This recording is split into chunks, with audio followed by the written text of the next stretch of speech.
Hello everyone, my name is Tasni Madime and today I would like to present about syntactic change. Syntactic change is the evolution of sentence structure of natural language. Over time, sentence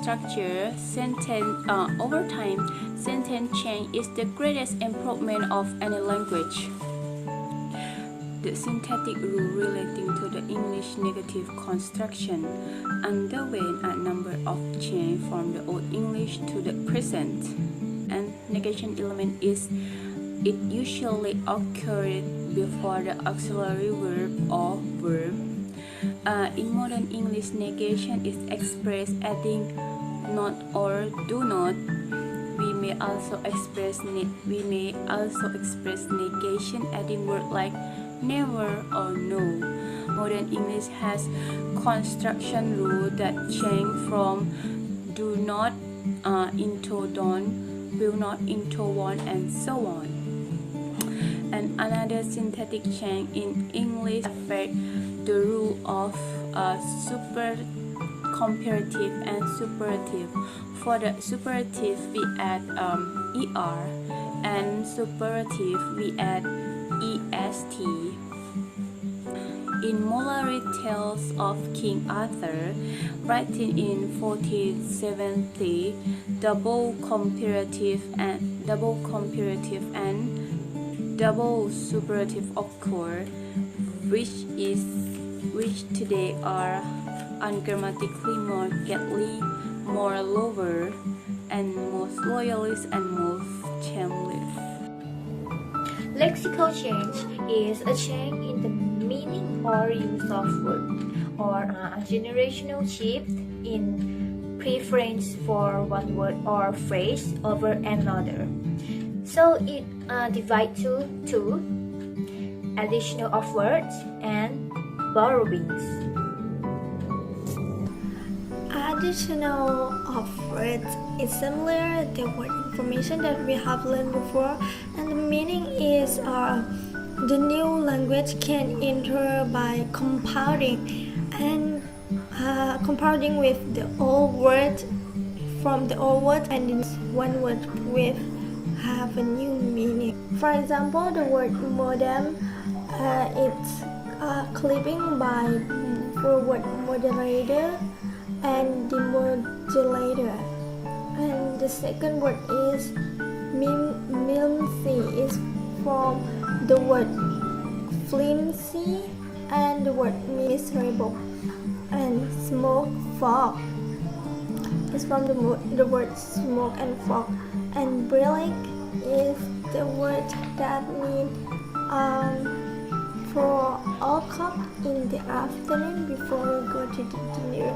And this additional of words, there are many ways to make a new word with the word information that we have learned and through the derivational process. And the words in language can change by historical process, which get the new meaning in the popular and from generation to generation. Okay, borrowing. Borrowing occurs when one language takes a word or morpheme from another language and adds it to its lexicon. Most languages are borrowers, so the lexicon can be divided into native and non-native words, often called loan words. A language may borrow a word directly or indirectly. A direct borrowing means that the borrowed item is a native word in the language from which it is borrowed. Fish was borrowed directly from French, can be traced back to Latin festa. On the other hand, the word algebra was borrowed from Spanish, which in turn had borrowed it from Arabic. Thus, algebra was indirectly borrowed from Arabic, with Spanish as an intermediary. Okay, the next borrowing from French. so such as government, prince, nation, judge. And the next, borrowing from Greek, so such as autograph, drama, comedy, tragedy. And the next, borrowing from Latin, such as circle, butter, wine, street. And the next, borrowing from Latin like Greek has also provides prefix and suffix that are used productively with both native and non-native roots. The prefix "ex" comes from Latin, such as ex-husband, ex-wife, and ex-boyfriend. Yes. And then the suffix able is also Latin, borrowed via French, such as writable, movable, readable, and flexible. Yes.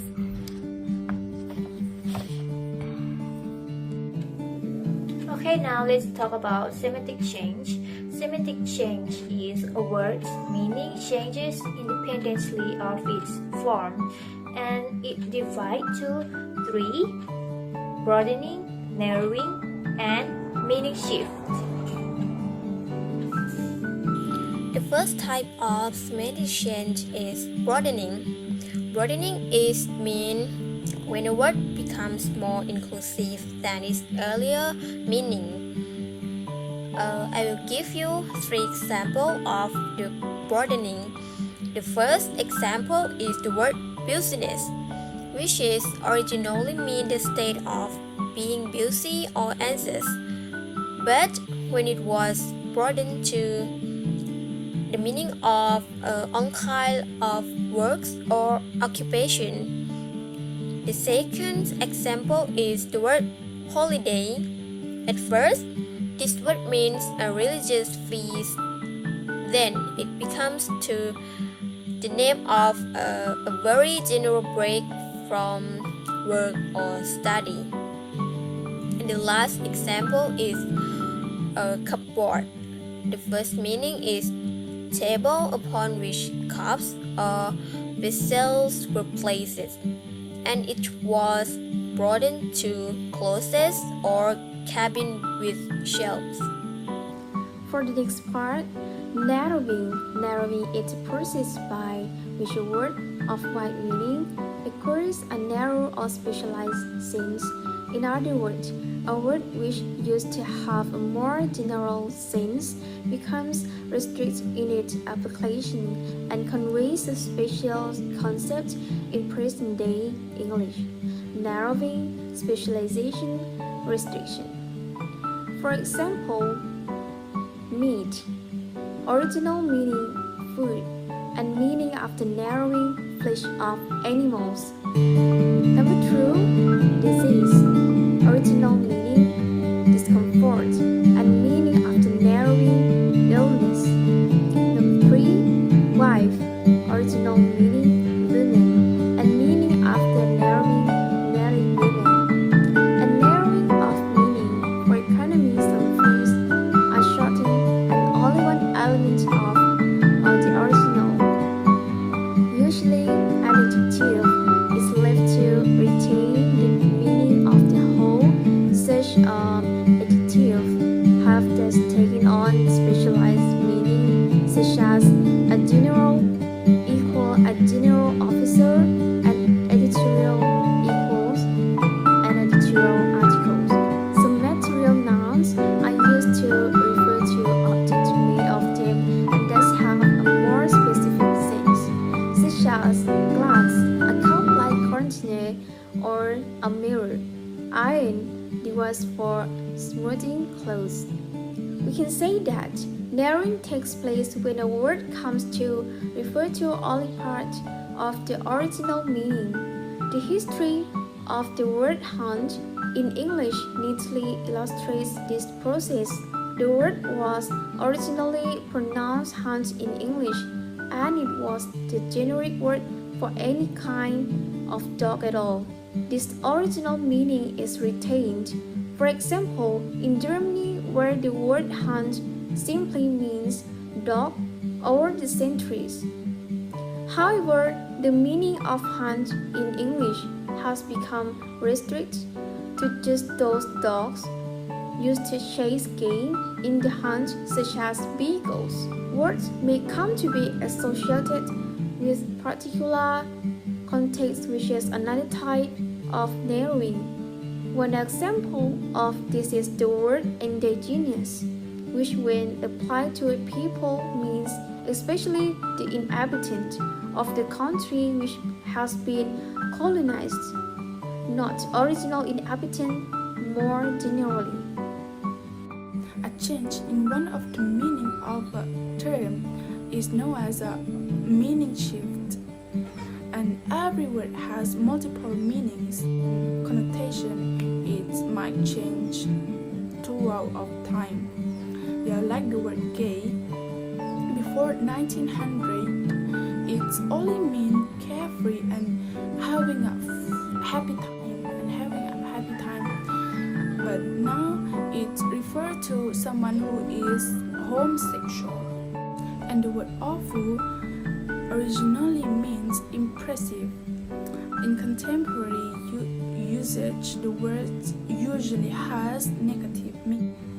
And the last, the word nice, it used to mean dainty, but now in a modern English it's mean lovely. กล่าวโดยสรุปก็คือ Syntactic Change คือวิวัฒนาการของโครงสร้างประโยคของภาษาจากอดีตจนถึงปัจจุบัน ส่วน Lexical Change คือการเปลี่ยนแปลงในความหมายหรือมากกว่านั้นแบ่งออกเป็น2ส่วนคือ additional of word และ borrowings additional of words คือคำใหม่ที่เกิดจากการ compounding จากศัพท์เก่าและศัพท์ใหม่จนได้คำใหม่ที่มีความหมายอาจจะใช้ process ของ word choice ตาม word form ที่เราเคยเรียนมาส่วน borrowing คือการยืมคำจากภาษาอื่นหรือเรียกอีกอย่างหนึ่งว่า loan word